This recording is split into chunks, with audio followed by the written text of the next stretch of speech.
ati murabatangaje yuko we n'agafaranga nta kibazo bafitanye.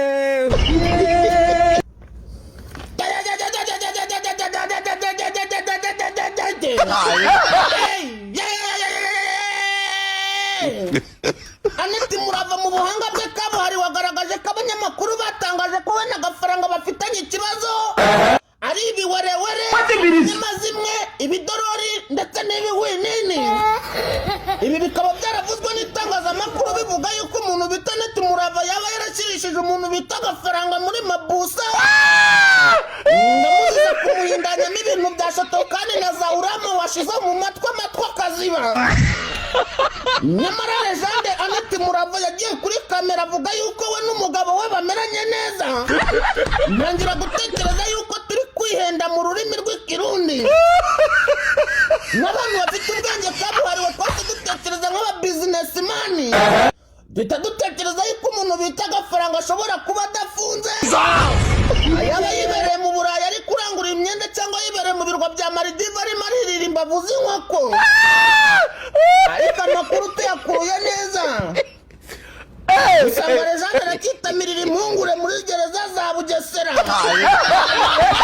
Byagenze gute rero? Bijya gutangira byatangiye bivugwa yuko umuntu bita agafaranga yaba yongera umuntu bita Aneti Murava akamukubita ibishyi byo mu kameme ndetse na zaurama washize mu matwi. Ariko ibyo ngibyo bigadutungura tubonye umuntu bita Aneti Murava adasiba gupostinga amafoto kuri Instagram y'ubukwe bwe n'umugabo we agashyiraho n'utugambo tw'urukundo two muri Bibiliya ngo Imana ni umukozi w'umuhanga. Aho twari turi tugatekereza tubwa mu kubita ubanza ari kuvuga yuko Imana ari umukozi w'umuhanga kubera yuko yaba munyabikamo ibiti nyamara Imana ikaba ikomeje kumutiza ubuzima. Gusa abandi muri comment n'abandi baba bari kubivugira ku ruhande babaga bari kuvuga yuko umuntu bita Aneti Murava yaba ari insakura cyane. Ngo kuko yapostingaga ifoto ari kumwe n'umugabo we cyangwa arimo aramuryoshya kuri za sitati na za Instagram. Ari gushaka ibindi bimenyetso rutura byafungisha umuntu urimo uramukubita iki kandi babana. Amakuru dukesha ikinyamakuru bita Igihe kivuga yuko umuntu bitwa agafaranga yaba yarafunzwe azira guhohotera umugore we. Ngo mwibyo byaha hakaba hakubiyemo kumukubita, kumukindura ndetse no kumuniga hafi no kumubiza ifuro.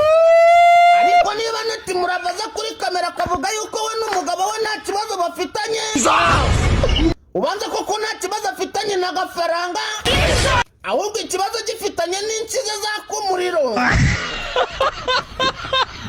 Ahubwo yarafungishije ibisi n'imigeri n'ibigumi yamuhindanyagamo, naho agafaranga bakabarengana.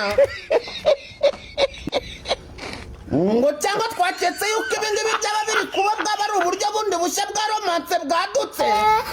Ngaho umugabo afata umugore we akamunyukanyuka akamukubita ibipfunsi byo mu nda hafi yo kuyifomoza mu buryo bwa romance. Umugore nawe akajya kumurega kuri RIB mu buryo bwa romance afite n'uturabo. RIB nayo ikaza ifite uturabo n'amapingi ikamufunga yambaye agakote n'utuntu dutukura n'umucongo wa danje, ikamushyira inyuma y'amagiriyaje mo imbere harimo uturabo nabwo nanone kandi n'uturabo turi kuri giriyaje. Ubundi bakazahura bakumburanye bahoberana barya nka babundi tubona mu bihinde byo muri Hollywood. Ubwo guhiga ibimenyetso byafungisha umugabo muri iyo nkuru y'urukundo, ndetse no kuba bari kugenda bamugenera utuntu twa taranti ijuru ko agiye aburana buri munsi, ndetse no kumumanura muri gereza, abari kugaragaza uburyohe bw'urukundo na romance.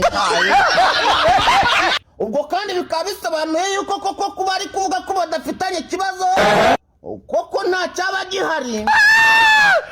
Hari igihe basanga aho muri gereza muri kuvuga mu buryo bw'urukundo haba ari nk'ahantu yasohokeye ngo bazagaruke bakumburanye. Ayiwe, ubu si ubu turemera ibyande dufata ibyande. Uyu gafaranga se zitaranti ijuru arazivaho.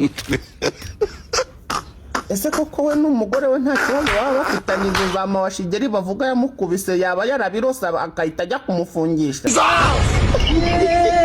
reka ntangire mwiyumvire. Abakunzi bacu nababwiraga yuko mu by'ukuri nta kibazo dufite, nta kibazo dufitanye. Ikibazo kirahari of course kubera ko dore ntabwo ndi kumwe nawe. Rimwe na rimwe ni nayo magambo wenda nanayasobanure. Ese iyo umuntu ari muri situation runaka, umuntu umugabo we baramufunze cyangwa se nibyo. Ariko reka twe kuvuga ibintu byinshi. Abakunzi bacu nta kibazo mfitanye na Bishop, nta kibazo mfitanye n'umugabo wanjye.